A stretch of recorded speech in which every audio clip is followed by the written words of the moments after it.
Nazarbekni boshilaridan yangi qurilgan Novostroyka olaman deb qidirib yurganlar uchun bugun bitta zo'r variant ko'rsatmoqchimiz. Assalomu alaykum, kanalimni kuzatib borayotgan hurmatli xaridorlar, obunachilar.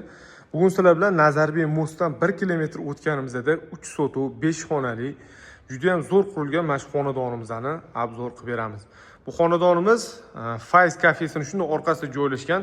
Nazarbek mostidan kirib kelganimizda chap tarafda mahallaning ichida joylashgan. Uy ichiga darvozadan kirish bu yoqdan boshlanadi. Hovliga bemalol darvozaxonamizga moshina qo'yib qo'ysanglar bo'ladi. Chiroyli qilib burchakkalardan chiqarib qo'yilgan. Hovlining o'rtasida kattagina огород ham tashlab ketilgan. Darvozaxonadan kirganimizda uyimizning mana oldi tarafida bitta oshxona, sanuzelxona joylashgan. Uy 100% pishgan g'ishtdan qurilgan, sifatli qilib remontdan chiqarilgan. Bismillah deb oshxona ichiga kirganimizda oshxonaning razmeri ham katta, bemalol shetda oilaviy nonushta qilib o'tirsanglar bo'ladi. Oldiga havoylanish uchun romlar qo'yilgan, fartuq kafelari qilingan, mushik aboylar yopishtirilgan.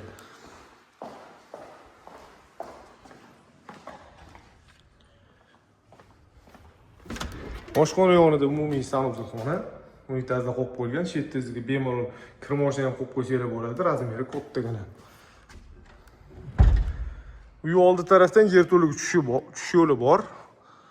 Binoimizning oldi tarafiga panorama katta romlar qo'yilgan.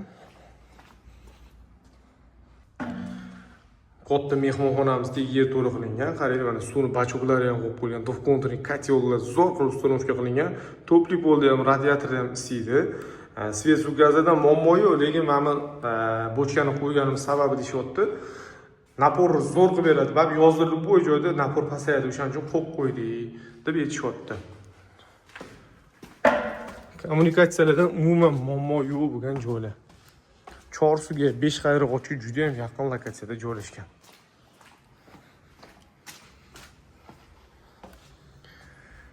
Ko'rasizlar, главный uyimizning ichiga kirishgan, mana oldi yopib mana zinnalar qilishgan.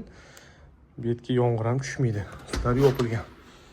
Bismillah deb ichiga kirganimizda katta mana koridordan xonaga kirilar ekan. Bu yoq tarafda Holda ham bemalol oilaga o'tirsanglar bo'ladi. Chetga mana bloklarni qo'yib qo'yib, yo'q televizor qo'yish uchun antennalar qo'yishdi.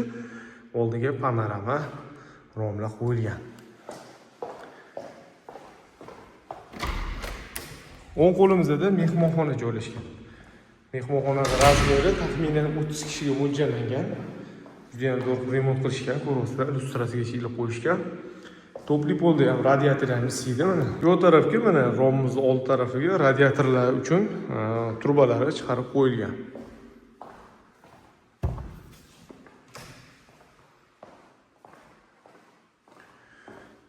Bu tarafda koridorga burilamiz. Chap qo'limizda detskiy yotoqxona. Qaranglar, zo'r remont qilib qo'yishdi. O'sadi, juda ham shinamgina. Lekin kattagina razmerda. Holga qarang, romlar qo'yilgan. Chiroyli illyustratsiyalar.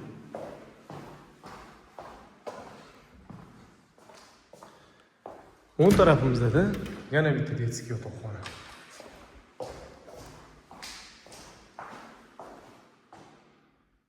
Bemalol egalariga aloqaga chiqib, mana shu uyga xarid qilsanglar bo'ladi. Bu xohlasa narxi ham unaqa qimmat emas. Puliga arziydi. Chap qo'limizda ota-onalar yotoqxonasi. O'zining ichida sanuzelxonasi ham bor.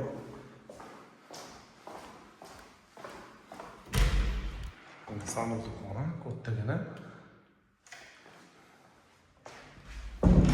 Shunda ko'chib kelib, yashaydigan sharoitlarni qilib qo'yishibdi. Xohlasa shu uy olgan odam mazali masjidda yashasa bo'ladi. Koridorning oxirisida yana umumiy sanuzelxonasi bor ekan. Ko'rishingiz mumkin. O'ng qo'limizda yana kattalar uchun mo'ljallangan yotoqxona bor. Havoylanish uchun burchiga bitta eshik qo'yilgan, lyustralar bilingan, radiator temirdan orqa hovliga chiqsa bo'ladi. Xonadonga egalari $140,000 so'rashyapti. Startviy narxi. Ko'rasizlar, patkulush qilib bitkazilgan. Zo'r lokatsiyada. Chorsu 5 qayrag'ochga yaqin.